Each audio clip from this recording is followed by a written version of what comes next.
Well, Bilal Sawari joins us now from Kabul for more on this. Bilal, good to speak to you. So, as I understand it, you've been speaking to people in this area where the bomb was dropped. They're saying not a single window has been broken. What's the extent of the damage as you understand it? And tell us a little bit, if you can, about this area. Yes, I was speaking to an Afghan local police commander who said that almost every home has lost a window and there's broken glass everywhere.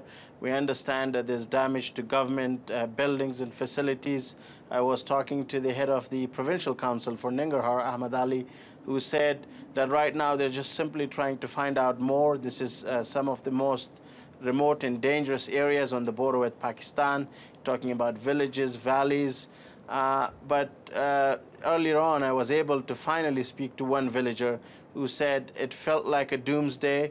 And according to him, the target of the attack was a series of caves and tunnels, which was used for well over a decade by villagers to extract what is called as a soap stone, something that is used to produce stone, soap, sorry. And recently, ISIS have turned these caves into powerful military positions. We understand that a U.S. soldier was killed earlier this week in the same area. So this was causing quite a lot of problems for the Afghan special forces as well as Western forces.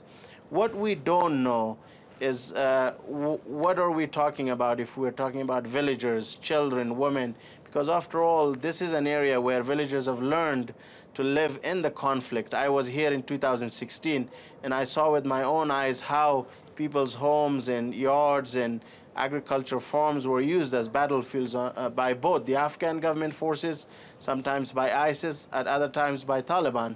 So we'll have to wait and find out more. And Bilal, you've been to the region, as you say. What is the security situation like there? This is an area that is extremely volatile. You're talking about very rugged mountains, about valleys where the Afghan government simply does not exist at all. Only you have military operations. And areas keep changing hands. One day you come in and the area is in the hands of the Afghan special forces. The next day it's ISIS. Another day it's Taliban. You're also talking about certain areas that have been used as training camps by various militant groups where they train their fighters. This is also an area where ISIS have a radio station. And according to local villagers, after the airstrike, the radio has gone off here. We don't know what exactly has happened. So this is very much an ISIS territory. This is very much the focus of U.S. airstrikes and special forces operations for the last 2.5 years.